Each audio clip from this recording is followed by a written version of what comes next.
to be charitable untuk Puan Nurish Karman, she is not in the right frame of mind to answer that question. Saya akan tukar kereta baru. Kalau ada 200,000 memang saya beli kereta lah. Saya tukar MPV besar baru. Jika ada hutang bolehlah bayar sikit-sikit dulu. Which begets the question, why is Alif Shukri milking this moment untuk penjualan kau? Kau sedar ke tak sedar Puan Nurish Karman is not in the right frame of mind to be in front of the camera, to be answering your question. I thought the 15k of payment was done enough. Dah tak payah tanya lagi 200,000 ni kau nak buat apa. And then aku baca komen pun orang macam like yelah kalau artis mestilah korang tolong. Kalau orang-orang biasa korang tak tolong apa. Semua orang-orang susah yang ditolong dan mendapat virality. Adakah this is the new wave of content? Aku always believe kalau kita tolong tak payah canang-canangkan lah. Tapi kalau kau dah macam dah sampai buka aib orang tu banyak sangat, pada aku it's not appropriate lah. Tapi aku rasa kau kata sebelum ni siapa yang pergi Aisyah Khalid yang dia pergi Indonesia. Abid Liu dulu yang banyak membantu. So benda ni dia tak diikut season. Benda ni sentiasa. As long as kau membantu, I mean intention, semua orang boleh have their intention. Betul. Tapi if their intention is jadi aku buat gini, jadi orang lain pun ikut sama membantu. Then itu bukan tanggungjawab kita untuk mempertikaikan lah antara diorang dengan Tuhan. Sebab at the end of the day, kalau diorang betul buat untuk the eyeballs, then itulah diorang dapat. Kalau diorang buat untuk validasi manusia, then itulah diorang dapat. Memang itu yang diorang nak kan. Tak apalah kita untuk cakap this okay ke tak okay. But it's interesting. Cuma aku tengok nowadays the trend is now moving towards that everybody's finding a person yang tengah susah untuk tolong.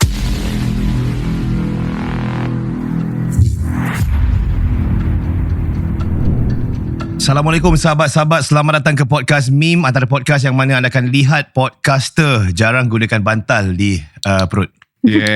Kau terpaksa lah ada laptop. Used to Yeah, used to. Come on. Used to apa ni? Come on man. Come on lah. If you have a fat, just show. Be real, you know. Letak melunak macam kira color orang lah. Baiklah, dan juga produk terbaru.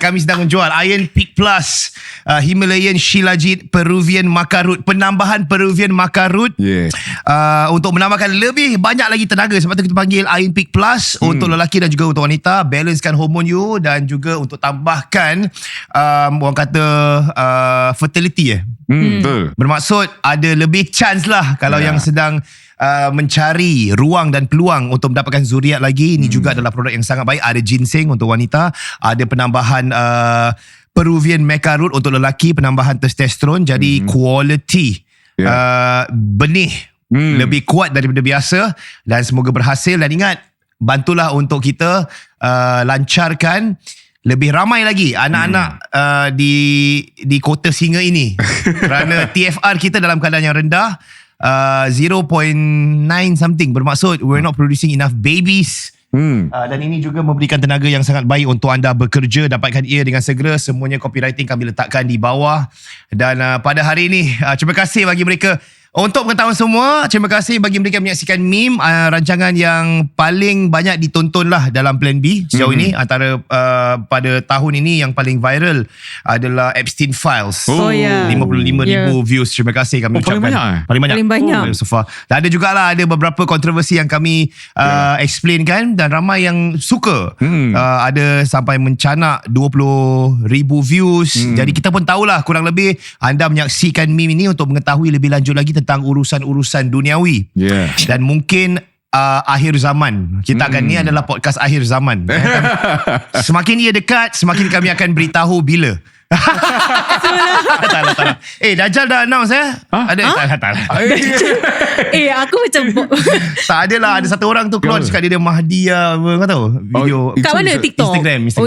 Dia cakap dia Imam Mahdi. Ya, dia cakap Imam Mahdi ni yang dekat negeri lain tu lah, negeri Amerika something ada. Wallahualam lah. Kita kalau boleh kita akan cuba. Kita akan cuba dapatkan siapa, kalau ada di kalangan teman-teman yang mengaku Mahdi, sila datang ke podcast kita. Kami akan banter Kami akan cuba untuk bawa anda di dalam podcast ini. Dan ada 3 stories yang telah pun berlaku. Mungkin aku akan mulakan dahulu. Yang boleh. Bagi akulah dalam FYP aku. Ke nak yang pasal minyak hitam? Mana satu ni? Good or bad first? Good first lah. Good first lah. Kau yang tahu pasal minyak hitam. Apa yang minyak hitam? Tak ada. Ini apa abang minyak hitam tu. So abang minyak hitam ni actually dia tolong orang repair motor. Itu konten dia lah. Konten dia lah. Free. Dia kasih free. Pasal Taklah apa tau? bayar lah. Dia semua bayar? Semua kena bayar. Tetapi pasal dia dah membantu ramai sangat orang, orang bermula infakkan. Bermaksud dia kasih duit kepada abang ni, dengan duit ni kau tolong orang free yang mana tak mampu. So Pay it forward it becomes a charity punya. Oh really? And how to call him? Macam how do people call him? Call lah, ada nombor dia. Ada nombor dia. So motor kau rosak apa at the side of kau the call road, dia. kau call dia. Dia datang. Okay, Jadi pasal dia dah membantu banyak sangat orang, then orang bermula berinfak. Pay it forward lah. Pay it forward lah. Yes. Aku lagi fikir kat Singapore tak ada Belum ada Macam ni, Idea yang baik Itulah. Wait, I don't know whether can register under charity organisation ke tak. Mungkin boleh. Doesn't Taklah, have no to. lah. You start as a business first lah. Just ask people pay it forward. Then we Yalah, content. Alah nanti lah berapa ramai orang buat. Confirm lah. Tapi tak apalah, benda yang baik kan. Apa yang berlaku selepas tu? So lepas tu ada satu orang Cina ni, motor dia rosak, rantai dia terbuka or whatsoever, dia panggil abang minyak hitam ni, abang minyak hitam ni datang, dia repairkan dia punya rantai ni semua lah. Terus dia suruh bayar. So dia cakap harga dia sedemikian about RM140. Yes. Tapi dia cakap, engkau kat dalam wallet engkau, kat dalam pena engkau tu aku nampak cuma ada 170 je. Ada duit makan ke? Ada ke duit makan cukup? Cukup. Sebab tu aku dah Aku benar. Sebab kita tahu muka dia tak cukup. Pasal muka dia genuine bro. Nampak memang betul-betul aku tak cukup, tapi aku tak muak. Kira dia cakap He will still want to pay. Jadi abang minyak hitam cakap, tak apalah, tak apa, ini aku settlekan kau lah. Tadi cakap satu aku nak nangis. Cakap, saya tahu abang orang susah. Aku touching bila jangan bang. Jangan. Habis mata dia actually dah ada tears kan. So orang research, orang cari tahu pasal dia. So dia bekerja sebagai waiter ke restaurant dekat tempat kerja dia lah. Restoran tu viral. Viral. Visit dia. Habis restoran cakap terima kasih kerana menyokong apa. Apa terima kasih, bayar lebih. Orang sampai nak makan tengok dia tau. Orang engage influencer besar tau, nak kasih kedai hot. Betul. Betul. Ini free bro. So I think itu viral sangat. Dan memang aku tak boleh tengok full lah. Aku akan nangis lah. Aku dah nangis. Aku cakap tak boleh. Aku pause. Aku cakap tak boleh. Touching. Habis recently juga dia invited to Era FM dan a lot of people contacted him. Habis recently dia pergi kat TikTok live dan dia buat satu penjualan menerusi TikTok sale ke apalah. Orang kasih gift lah.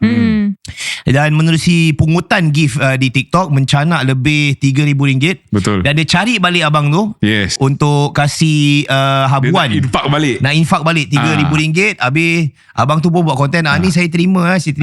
Dan dengan itu saya infakkan kembali. Jangan. Hey. Habis macam dia tak tahu how to react fake dia so real lah kan. Tapi bagus lah. Pada aku nampak memang legit lah. Tak silap dia adalah seorang bapa, single father. Aku tak single father. Dia yang jaga. Kira kau bayangkan dengan gaji macam tu, dia kena feed a child and all that. So tu yang buat dia macam sangat menyayat hati. Dan sekaligus menjadi satu video melambangkan perpaduan di Malaysia. Dan kita mesti ingat baru-baru ini juga terdapat beberapa kekacauan perkauman yang berlaku di Malaysia berkenaan dengan kuil yang dibina secara haram, jadi isu berkenaan dengan pemandu yang mabuk. Ingat? Yang langgar sampai mati. Ingat tak? Kau tak tahu? Tak tahu lah. Kan ada satu pemandu India, dia macam on drugs, habis dia langgar satu bapa sehingga menjanda kan. Seorang wanita kuat tinggal anak meninggal dunia. Bapa tu nak beli textbook untuk anak dia, meninggal dunia, dilanggar. So menjadi satu isu perkauman di sana. Satu perkara yang kalau kau baca lah, dan aku monitor juga macam kecoh benda ni. Jadi bila timbulnya perkara seperti ni, ia ibarat menunjukkan kembali bahawasanya ada kesatuan, ada perpaduan. Dan alangkah indahnya kalau kita hidup begini. Aku pula terkejut macam, maaf cakap lah, macam Cina pun susah ada aku terfikir gitu lah. Sebab sini mana-mana hidup ke. Betul. Yelah memang kira kaya kan. Orang kaya. Sebab tu diorang kira pandai lah. Orang Cina ni pandai buat duit. Betul. Selalunya lah. Di Amerika Syarikat juga, the immigrants, bila diorang masuk, diorang terus upset the balance tau. Sebab dia hard working, diorang ada this strong sense of community, diorang pandai berniaga. So I was thinking ada juga orang yang susah sedemikian rupa, dan yang membantu adalah orang Melayu. Orang Melayu ke orang India, tak tahulah macam mana. Yang abang minyak tu. Melayu lah. Melayu. So tapi ada beberapa perkara yang dia cakap tu agak orang kata tu anchor lah. Bermaksud dia cakap tak apa, saya tolong abang, nanti esok lusa Allah tolong saya. Alamak, begitu tawakalnya kepada rezeki yang telah pun Tuhan berikan, dan rasa-rasanya memang lepas ni servis dia memang boom lah. Tapi aku rasa pun kalau ada movement macam gini juga dekat Singapura pun bagus juga. Kau pernah kereta rosak kat tengah-tengah road? Oh, banyak kali. Kereta rosak. Tayar bocor ke? Ada. Kau rasa dia macam mana tak? Rasa macam sial. Rasa betul. Kau rasa macam alamak, siul lah, but ada satu orang datang tolong kau ni. That will be a lot of help, seriously. Betul. Aku pernah nampak juga macam bila tengah bawa kereta lah. Ada satu couple, kira motor dia rosak, ada satu abang datang tolong. So kita enjoy those moments lah. Betul. Dan tahukah mungkin kau tak begitu percaya tentang benda ni, antara vehicle pertama yang akan tolong kau di tepi jalan adalah motosikal. Lazimnya macam tu. Senang to stop. Ya, senang to stop satu hal. Dan juga sebab kita dululah aku pendengar motosikal lah. Aku notice selalu macam tu, yang selalu akan first tolong kebanyakan statistik lah, motosikal akan tolong. Sama ada tolong nak okey tak bang, minyak habis saya boleh tolong ambil. Saya tumpang saya bawa awak ke depan, whatever kind of thing. Sebab orang yang menunggang motosikal, mereka lebih exposed to the elements. Bila orang bawa, selalu kita sheltered by besi. Kita pula meat wrap around besi. So kita selalu berhati-hati, dan kita dalam masa yang sama, bila membawa tu harus bukan saja menjaga diri kita, malahan menjaga juga keadaan orang yang ada. So there's this sense of empathy. We're more open to the elements. There's this sense like okay, I need to take care of people. I feel like it's that way lah. Dan orang yang bawa Mercedes yang selalu korang ajar tak tak. BMW sebenarnya, BMW. Actually betul. Kita dah pernah cover orang-orang. Oh ya, kalau pernah cover dah pernah, memang lah. Jadi itu adalah kisah yang pertama. Diki tak silap nama. Diki Yao. Dan yang kedua tu yang aku terkesan, aku tertulis komen Astaghfirullahalazim. Apa? Maafkan aku lah. Tak, aku marah. Nanti aku cakap apa aku cakap lah. So cerita ni keluar ke FYP berkenaan dengan Nurish Karman. Nurish Karman ke Nurish Karma, tak tahu. Nurish Karman lah. Untuk bagi mereka yang tak tahu siapa beliau, dan kita dalam dunia hiburan Singapura ni, kita kenal sangat siapa beliau. Beliau dulu seorang MTV VJ. Nak jadi MTV VJ ni adalah ibarat influencer tip top dululah. Kau kena lawa, kena hot, baru MTV akan hire kau as VJ lah. Dia bukan DJ, dia VJ. Video pula. Video. Jadi kau terus, hi, right now Justin Bieber and this is the song. Hi, I'm Denise Keller, your VJ. Macam tu lah. Macam Bobby Tonelli or shit lah. Macam tu lah. Ni semua. Macam ada cutting macam Pan Asian. Selalunya orang cakap, kalau kau keluar dengan MTV VJ Pan ni, Asian muka Pan Asian lah. So dulu Nurish Karman macam tu. Dan dia dah mekar kat sini, dan dia went overseas dekat Malaysia. Dengar khabar dia kahwin datuk. Dia jadi pembaca berita, like one of the known ones. She was really a hot kind of like artist lah. And then kita dikejutkan beberapa tahun yang sebelumnya, bukan kini, beberapa tahun sebelumnya, berita dah pernah keluarkan tentang issue financial dia. Dia dah jadi, kira senang cakap, jadi down lah. Dia dah tua sekarang. Taklah tua sangat. 50? Taklah tua macam Zaliha Hamid level lah. Macam, I don't know lah how old. Dia 51 years old. 51 lah. Okay lah. Masih jambu lah? Bagi aku masih kot. Masih lah. Boleh dapat job lah. Tapi dia dah masih lah. She looks quite young lah. Sakit wheelchair, tak tahulah apa jadi. Cakap accident ke apa kan. Habis ada orang cakap kena buat orang semua. Betul lah, dia cakap dia kena buat orang, apa bagai lah. Jadi apa yang berlaku, baru-baru ini dia pergi mengetuk rumah Datuk Alif Shukri untuk mendapatkan job.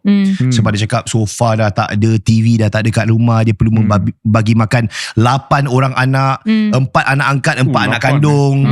Ini dia harus menjaga, menyara sebagai ibu tunggal. Dan baru-baru ni kereta accident, tak boleh repair, elektrik kena potong, sampai kena tidur dalam kereta, ditimpa tangga macam jatuh ditimpa tangga lah. Dan kalau korang korek lebih mendalam lagi tentang sejarah hidupnya, akanlah banyaklah cerita-cerita negatif yang mungkin korang tahu. Alah, ibarat kau search pasal aku. Macam Zani banyak cerita-cerita dia apa skandal bagai. Aku dah ayah tunggal kan. Tapi rumah kau masih ada elektrik semua masih ada. Rumah dia ada semua. Nak potong ni tak tak. Rumah dia ada yang boleh naik semua. Kau rasa? Alah jarang pakai. Kita pakai air fryer je masak ayam. Jadi itulah apa aku nak cakap ni. Dia ketuk lah rumah pintu Dato' Ali Syakri. Dia meminta job. Kalau ada lah apa-apa nak sell, live selling ke apa, saya boleh lakukan. Dato' Ali Syukri kesian dengan dia dan memberikan dia job untuk menjual produk dia. Cakap Puan Norish Karman ni jual rendang tak laku. Dia buat rendang tak laku.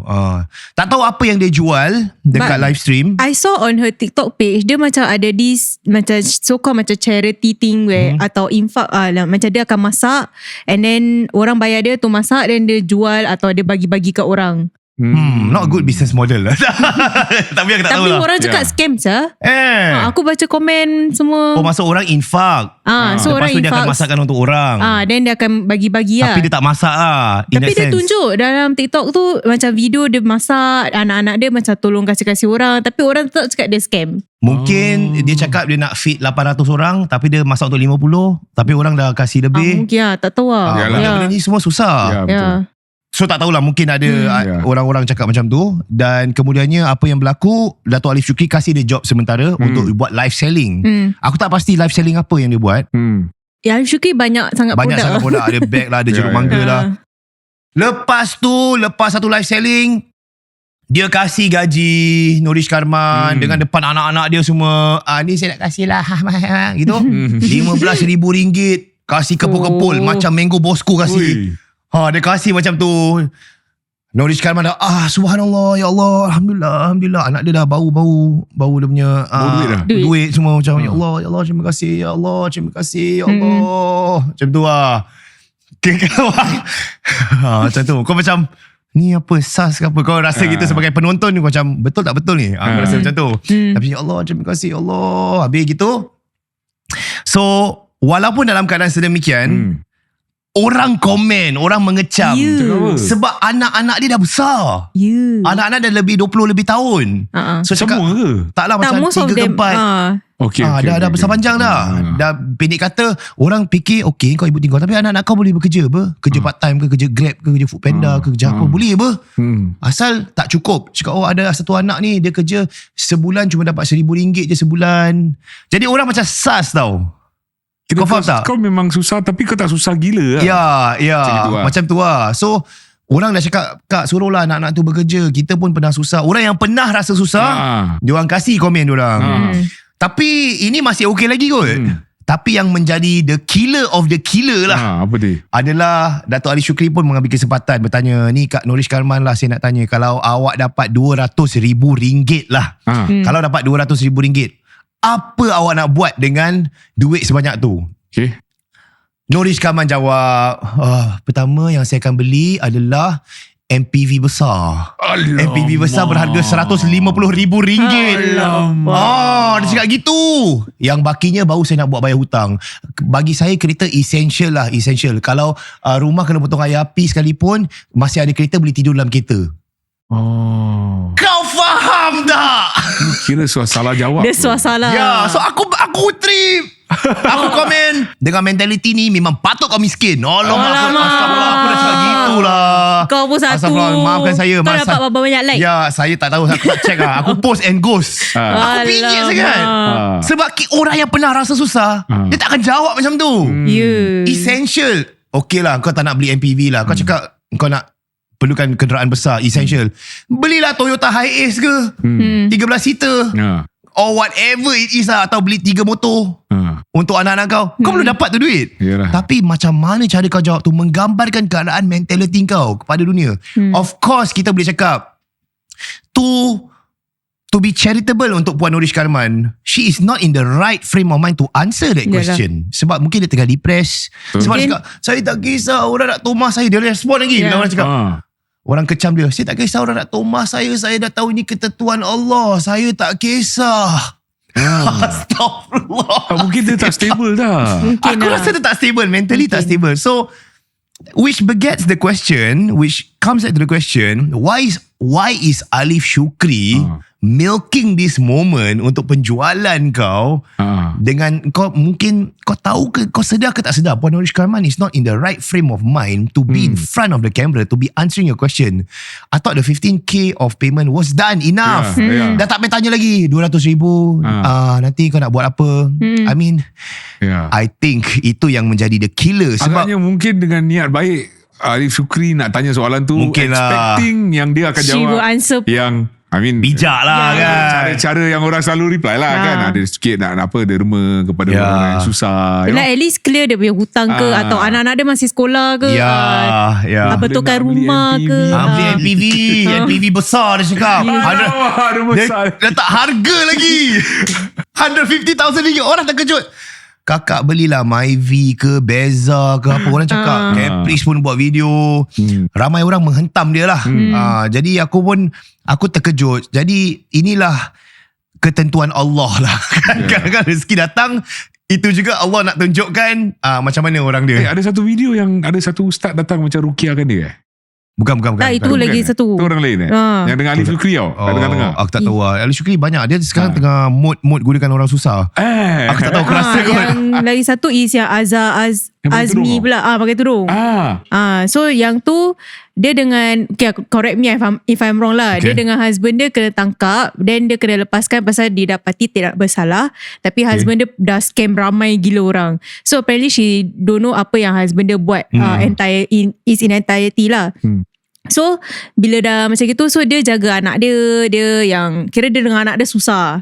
So handphone semua dia tak ada, orang yang kasih dia pinjam ni semua, dia mandi kat petrol station, that kind of things. Serious? So that's what dia cakap tapi dia tak cari siapa-siapa. So after her case went viral, itu yang Alif Shukri macam panggil dia masuk, Datuk Sri Vida jemput dia. So they help her via yang macam TikTok live ni semua. So from there, and then same thing, similar dengan si Norish Karman ni. So but then makin lama, and then aku baca komen pun orang macam like, yelah kalau artis mestilah korang tolong, kalau orang-orang biasa korang tak tolong apa. Habis orang macam cakap, dulu pun si dia ni pernah rasa apa, duduk hotel, pernah rasa hidup senang apa, takkan tak pernah rasa. Why you all helping her? Tapi pada aku macam, okay lah, kalau nak tolong kau just tolong je. Kalau tak nak just diam je. Yalah. Amin, aku boleh jawab lah kenapa Alif Shukri tolong kan. Kira aku. Sebab viral lah kan.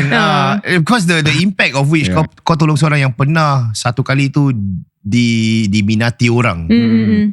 Contohnya let's say, nak cakap nama orang let's say lah macam Fandi Ahmad contoh, dia down gila babi.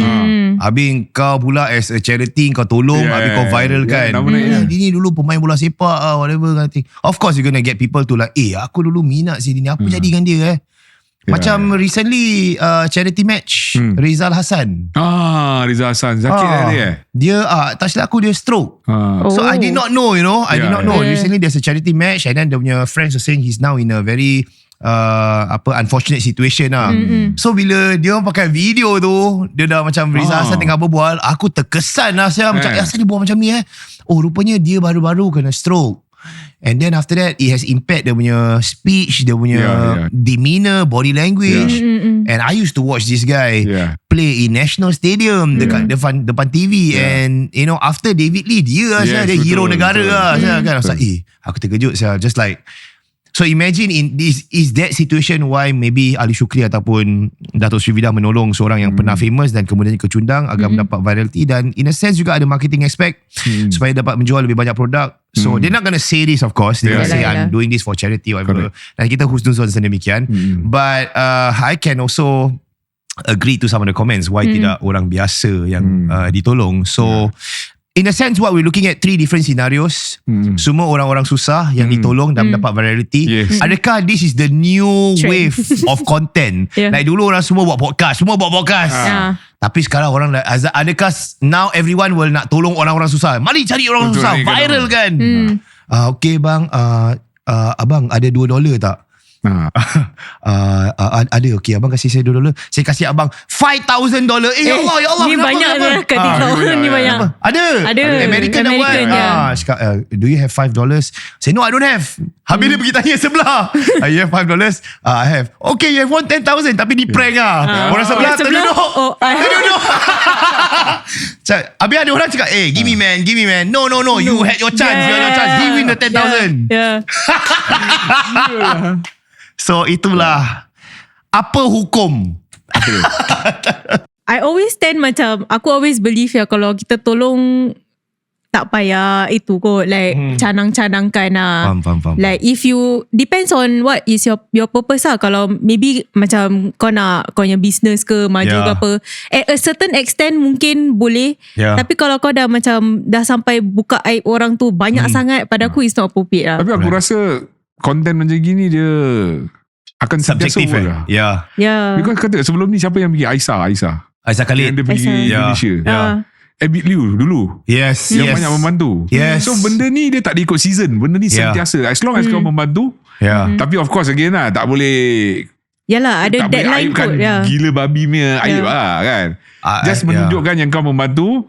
And with, I mean, intention, semua orang boleh have their intention. Betul. Tapi if their intention is, jadi aku buat gini, jadi orang lain pun ikut sama membantu. Then Dan walaupun di setengah orang-orang yang membuat ni untuk mendapatkan virality, aku pun rasa macam itu bukan tanggungjawab kita untuk mempertikaikan lah antara diorang dengan Tuhan. Sebab at the end of the day, kalau diorang betul buat untuk the eyeballs, then itulah yang diorang dapat. Kalau diorang buat untuk validasi manusia, then itulah diorang dapat. Memang itu yang diorang nak kan. Tapi kalau betul kita buat untuk validasi Tuhan, then itu yang mungkin kita akan dapat ke akhirat. Siapalah kita untuk cakap this okay ke tak okay. But it's interesting. Cuma aku tengok nowadays the trend is now moving towards that. Everybody's finding a person yang tengah susah untuk tolong. Dan aku pun tak terkecuali. Aku akan pergi ke Bangladesh dan juga Indonesia untuk menunjukkan korang keadaan kehidupan di sana. Dan I think this is evergreen. Kau pergi nanti? Aku pergi. Bila? This next week. Next week. Tapi aku pun rasa like helping people shouldn't be exclusive kot. Yes. Kau should help everyone. Everyone lah. Like macam Datuk Ali Shukri, Datuk Srivida, diorang help artis yang tengah susah. But you know that's not how the world works. Okay, Kan? kalau dia nak pilih Datuk Ali Shukri, tolong bapa tunggal Zai Ismail dengan tolong ibu tunggal Norish Karman. Mana lagi fly? Kesian Norish Karman. Takkan nak tolong aku. Yelah, then you do more of like members of the public lah. Unless dia nak Singapore market, tolong kau. Tapi bukan dia kot. Tapi Diki bapa tunggal apa?